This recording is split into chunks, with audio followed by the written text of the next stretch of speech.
All right, guys, welcome back to another session here at Chalk Up.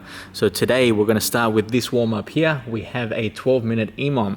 First movement, we have kettlebell swings. So 15 swings, kettlebell starts away from the body, you'll pull into the hips and then generate that force through the hips to get that kettlebell overhead. If it's not comfortable going overhead, you can do your Russian swings instead, which is just to about eye level. Once you finish your 15 reps here, your second movement, you're going to move into your burpees. So burpees, chest to the floor, making sure you drive those hips up nice and high as you bring those legs in, and then hands behind the head with those elbows opened out. 10, 12, and 15 are those reps as the rounds move on. Then you're going to get onto your stick or bar or whatever you have handy. We're going to go through a snatch complex here. So deadlift first. So hips are nice and low. Then you're going to stand it up. Yep, and just keep moving through. Then you'll go into a squat snatch. So you're moving through 3 reps, 4 reps, and then 5 reps as the rounds go on. From there, you're going to move into overhead squat. And then into an overhead lunge. So all those positions there, make sure you maintain tension overhead. So you're trying to press hard into that stick and keep your chest and torso upright. Once you finish your snatch complex, you're then going to move into a thread the needle. So you're going to go onto all fours, hands and knees. You're going to start by threading one arm underneath the body, getting rotation through the torso, getting the head and shoulder to touch the ground.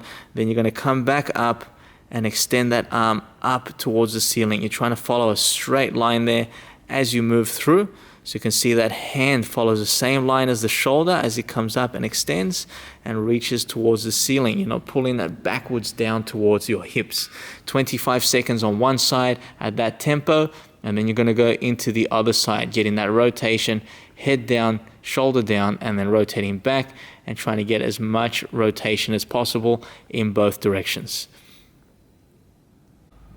So now that you've completed your warm-up, we're into the strength component for the session. So today we have 5 sets of 10 tempo push-ups. So push-up position, you want to make sure you've got a straight line in the body. Hands are approximately underneath your shoulders, and you can see the hips are tucked in, abs are nice and tight. We're not arching the lower back here. You're not having these snake positions. You have tension in this position here.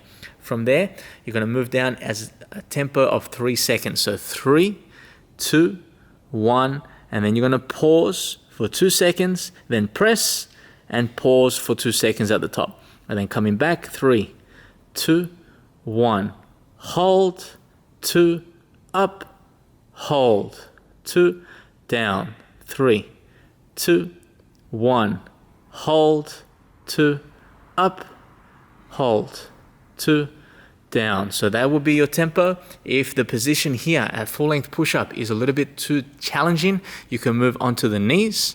So your knee position is going to be still a straight line. You can see a straight line from head to knee here. Hips are in the same position as before, tucked in, abs nice and tight, and then you're going to move through those reps there. So still same tempo. You'll move down 3 seconds, 2, 1, and then you're going to hold, and then press and hold.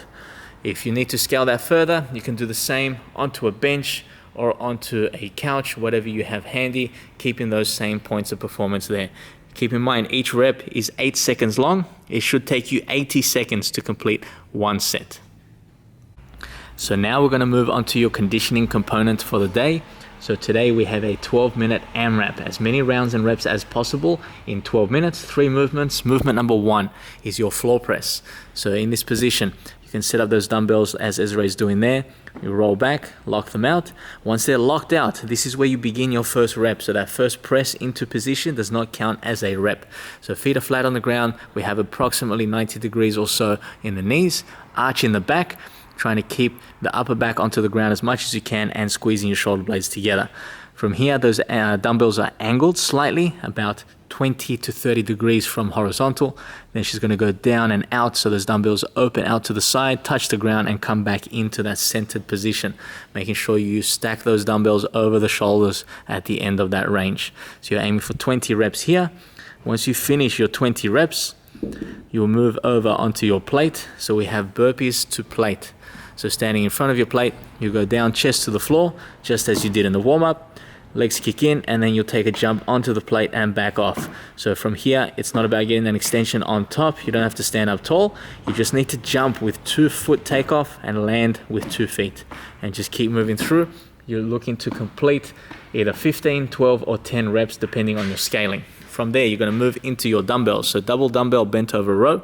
For this one, we have 20 repetitions. So I'll get you to deadlift first, set your back position, lean over, making sure those dumbbells pass the knee position, and then pulling into the body. So you're trying to pull them into your rib cage, not into your armpits, making sure that your back is working and not your biceps taking over for this movement here. So squeezing shoulder blades together and exaggerate that squeeze through your back.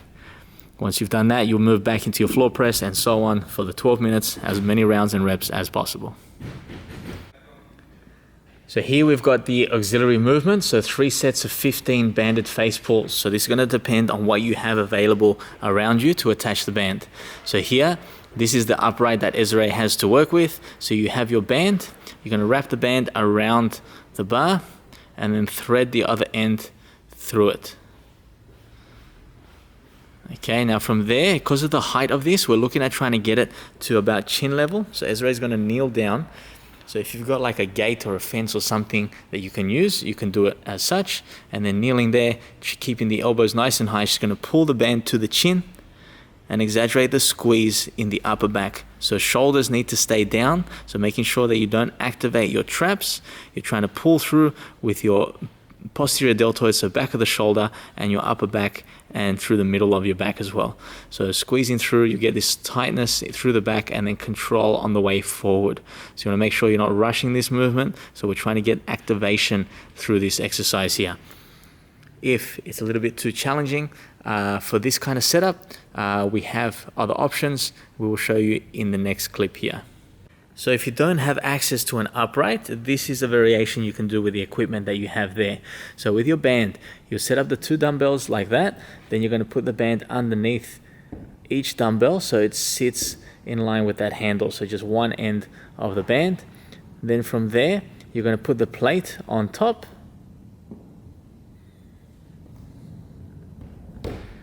And then you're going to put the kettlebell on top of that. So this is your anchor point for your band.